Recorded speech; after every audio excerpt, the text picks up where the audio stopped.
Last two questions. The lady over here. Right.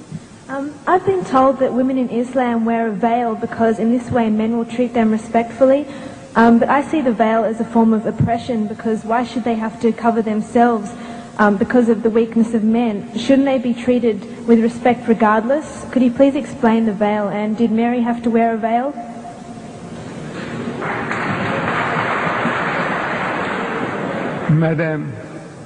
Madam, your Bible says, your holy Bible says, Paul is telling you that the woman must cover her head, that the woman who doesn't cover, shave off her hair.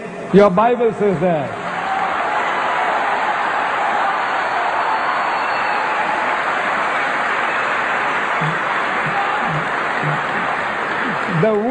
The woman who bears her hair says shave them off. Shave it off. That's what the Bible says. And you woman, your Bible says she must not be allowed to open her mouth in the church.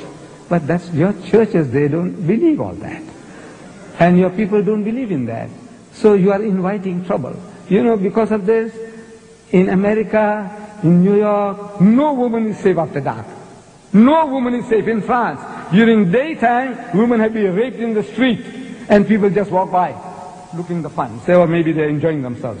Woman is being raped. No, I said, you are inviting it. Look, this modesty, the nuns, the nuns, Roman Catholic Church. Nobody gives them a second look. If Mary, the mother of Jesus, came along, you won't give her a second look. But my dear sisters, those women on your Gold Coast at Scarborough and all that with bikinis and tangas and G-strings, look, sure.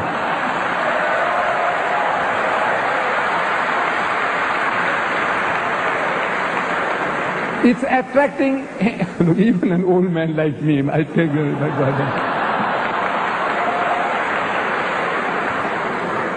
If I went there, I tell you, I'll be burning inside. I'm telling you, look, this is the nature of man. God made us like that. The thing that allures man more than anything on earthly existence is woman. Do you know that? I don't know. The Quran says, زُيِّنَ لِلنَّاسِ حُبُّ الشَّهْوَاتِ مِنَ النِّسَاءِ. Fear in the sight of men is the love of things they covet. Number one, مِنَ النِّسَاءِ, women. وَالْبَنِينَ, then sons.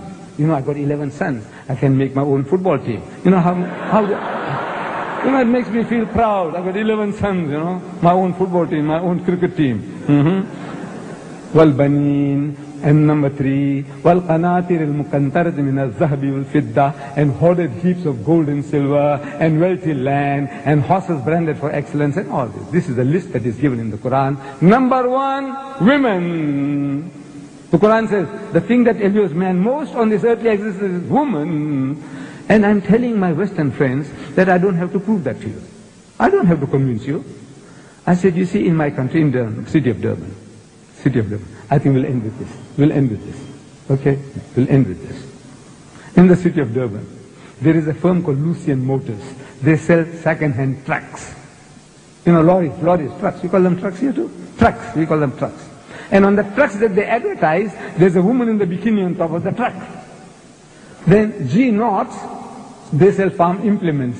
And on the tractors that they advertise, there's a woman in the bikini on top of the tractor. I'm asking these Westerners, I say, what has a woman in the bikini got to do with a second-hand truck or with a tractor? Except the man. You see, the woman is being dangled, so he'll read the advert. And BMW, I don't know, you have BMWs here. It's a motor car supposed to be a little better than the Mercedes-Benz. I'm not in the market for it. You see, I started with the Volkswagen Beetle. I did 120,000 miles, and I had to change for another Beetle, and another Beetle, and another Beetle. Then they stopped making the Beetles. The Volkswagen Beetle. They started the Golf.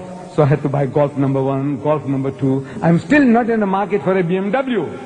But I'm forced to read this advert. In my newspaper, I see a BMW motor car. And with a woman in the skimpiest of bikini, what you call the tanga, the G-string. She's standing in front of the motor car. And it's written at the bottom, test drive her now.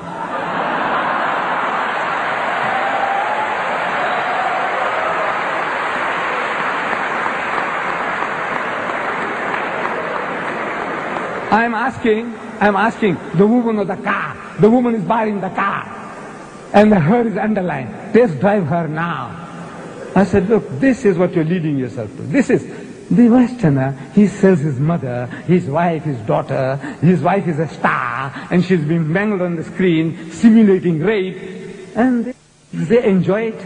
You enjoy your wife being simulated. It's not real rape, but you know it's simulated. You can see everything about it. She's being raped, your mother, your wife, your daughter. And you enjoy, your wife is a star. So, it's sick. Now, alhamdulillah, praise be to God, we haven't come to that sickness yet, we Muslims.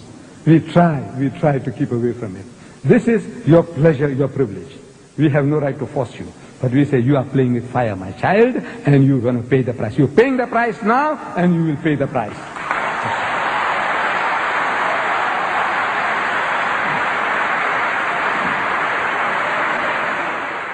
دوما لك الحمد يا رب والصلوات دوما لك الحمد ما دقت النبضات فلا أنت خالقنا تدعو لك الأصوات دوما لك الحمد في الجهر والخلوات دوما لك النجوى في الدمع في الدعوات من يكشف السوء من يزيل الرحمات ويجيب مضطرا